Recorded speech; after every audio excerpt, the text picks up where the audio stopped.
राधे राधे। आप सभी को वट सावित्री व्रत की बहुत बहुत शुभकामनाएं। वट सावित्री व्रत को हिंदू धर्म के सबसे महत्वपूर्ण और प्रभावशाली व्रतों में गिना जाता है और इस व्रत को सुहागिन महिलाएं अखंड सौभाग्य और सुखी दाम्पत्य जीवन की कामना से करती हैं।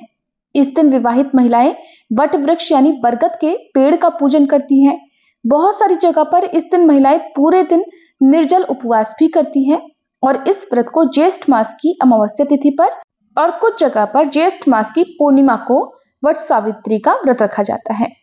माना जाता है कि जैसे देवी सावित्री ने इस व्रत के पुण्य से अपने पति के प्राण यमराज जी से वापस लिए थे, वैसे ही इस व्रत को करने वाली सभी महिलाओं को अखंड सौभाग्य की प्राप्ति होती है। आज की इस वीडियो में मैं आपके साथ वट सावित्री व्रत की पूजा के शुभ मुहूर्त और पूजन सामग्री के बारे में जानकारी शेयर करने वाली हूं। अगर आपको जानकारी पसंद आए तो वीडियो को लाइक करना मत भूलिएगा। इस बार ज्येष्ठ अमावस्या की तिथि 16 मई दिन शनिवार को सुबह 5:12 से शुरू हो रही है। शनिवार को पूरा दिन अमावस्या तिथि रहेगी और देर रात 12 बजे के बाद यानी 17 मई रविवार को 1:30 बजे अमावस्या तिथि समाप्त होगी। ऐसे में इस बार 16 मई दिन शनिवार को ही ज्येष्ठ अमावस्या है। अमावस्या का व्रत और वट सावित्री व्रत इसी दिन रहेगा। शनि जयंती भी इसी दिन मनाई जाएगी और ये शनिश्चरी अमावस्या भी होगी। वट सावित्री की मुख्य पूजा कुछ लोग सुबह करते हैं, कुछ दोपहर तो कुछ शाम को। तो सुबह का पूजा का शुभ मुहूर्त रहेगा सुबह 4:12 से 8:50 तक। ध्यान रखिएगा, राहु काल के समय पूजा करने से या पूजा पाठ से जुड़े कोई भी कार्य करने से बचें। और इस दिन अभिजीत मुहूर्त सुबह 11:56 से दोपहर 12:49 तक रहेगा। तो जिनके यहाँ पर दोपहर के समय पूजा होती है वो इस समय में भी पूजा कर सकते हैं। और शाम की पूजा शाम 7:04 से रात 8:08 तक होगी। इस दिन राहु काल सुबह 9 बजे से 10:30 बजे तक रहेगा। 16 मई दिन शनिवार को सूर्योदय होगा सुबह 5:49 पर, सूर्यास्त होगा शाम 6:57 पर और इस दिन ब्रह्म मुहूर्त सुबह 4:12 से लेकर 5 बजे तक रहेगा। तो जितना जल्दी हो सके आप सूर्योदय से पहले उठने का प्रयास करें। अगर हो सके तो ब्रह्म मुहूर्त में ही उठकर स्नान आदि से निवृत्त होकर हाथ में जल पुष्प अक्षत लेकर व्रत रखने का संकल्प ले सकते हैं। इस व्रत को वैसे तो निर्जल और निराहार ही रखा जाता है, लेकिन किसी के साथ अगर स्वास्थ्य संबंधी कोई परेशानी है तो ऐसे में आप फलों के साथ में या जल के साथ में भी इस व्रत को ग्रहण कर सकते हैं। ऐसे में आप अपने परिवार की किसी भी बुजुर्ग या जो भी अनुभवी महिला है उनकी सलाह से इस व्रत को रख सकती हैं। किसी महिला को यदि इस बार व्रत रखने में कोई ज्यादा परेशानी हो तो उनकी जगह पर उनके पति भी इस व्रत को रख सकते हैं। 16 मई को प्रातःकाल 10:26 तक सौभाग्य योग रहेगा और उसके बाद में शोभन योग प्रारंभ हो जाएगा और ये दोनों ही योग पूजा करने के लिए अत्यंत शुभ फलदायी हैं। इसलिए इन योगों में वट सावित्री की पूजा पुण्यदायी और फलदायी रहेगी।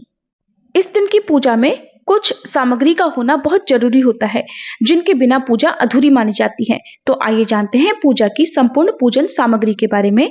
तो क्योंकि वट वृक्ष की पूजा इस दिन की जाती है, इसीलिए इसे वट सावित्री व्रत कहते हैं। वट यानी बरगद का वृक्ष।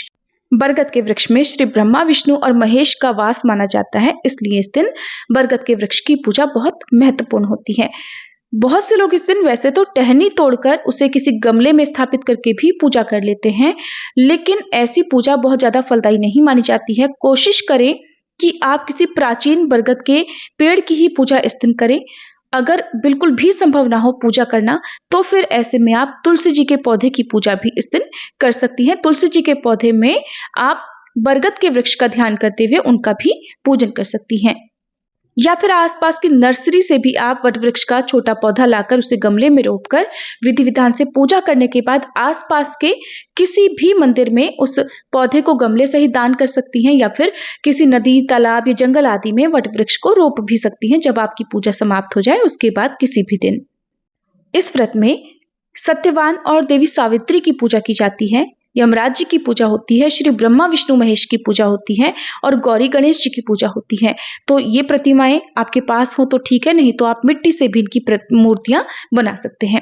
श्रृंगार की सामग्री जैसे लाल चूड़ी, सिंदूर, बिंदी, काजल, आलता, मेहंदी, अगर हो सके तो नए कोरे वस्त्र इस दिन पहने। नए कोरे वस्त्र पहनना संभव ना हो तो धुले हुए वस्त्र आप पहने और लाल रंग के वस्त्रों का प्रयोग अधिक से अधिक करें। एक दिन पहले ही आप मेहंदी आदि लगा लें। और पूजा की कुछ ऐसी सामग्री है जिसकी तैयारी आपको 1-2 दिन पहले ही कर लेनी होती है। जैसे कि इस दिन पूजा में काले भीगे हुए चने और गुलगुले का विशेष महत्व होता है। पूजन सामग्री में बरगद के वृक्ष को इनका भोग लगाया जाता है और पारण भी इन्हीं को ग्रहण करके किया जाता है। तो काले कच्चे चने आप 1-2 दिन पहले भिगो लें, अंकुरित हो जाए तब उनको पूजा में प्रयोग करें। बांस का पंखा, जिसे आम भाषा में बीजना भी कहते हैं, और जो भी मौसमी फल इस सीजन में आते हों जैसे तरबूजा, खरबूजा, ये सब आम आदि, और मिठाई, पूरी, पुए। इसके अलावा हवन सामग्री, अगर आप हवन करना चाहते हो, नहीं तो धूप, दीप, घी, रुई की बाती, कपूर, रोली, कुमकुम, अक्षत, पान, सुपारी और कलावा। कलावा या कच्चा सूत, जिसे बरगद के हम तने में 108 बार परिक्रमा करते हुए लपेटते हैं। 108 बार तने में कलावा लपेटना संभव नहीं होता है, इसलिए 5 या 7 बार, जितनी बार भी आप लपेट पाए उतनी बार लपेटकर आगे की परिक्रमा आप हाथ में चने के दाने या फिर अन्य सामग्री को लेकर कर सकते हैं।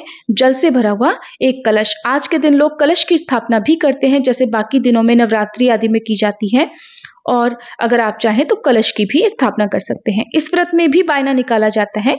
अपने परिवार में अपने से बड़ी किसी सुहागिन महिला को ये बायने के रूप में श्रृंगार की सामग्री, वस्त्र, मिठाई, फल, दक्षिणा आदि दी जाती है, या किसी ब्राह्मणी को भी आप दान में ये सामग्री दे सकते हैं। और व्रत की कथा की पुस्तक आपके पास होनी चाहिए। अगर पुस्तक नहीं हो तो मोबाइल के माध्यम से भी आप कथा का श्रवण कर सकते हैं, या आसपास अगर सामूहिक रूप से ये पूजा हो रही हो तो वहां पर भी आप जाकर कथा का श्रवण कर सकते हैं।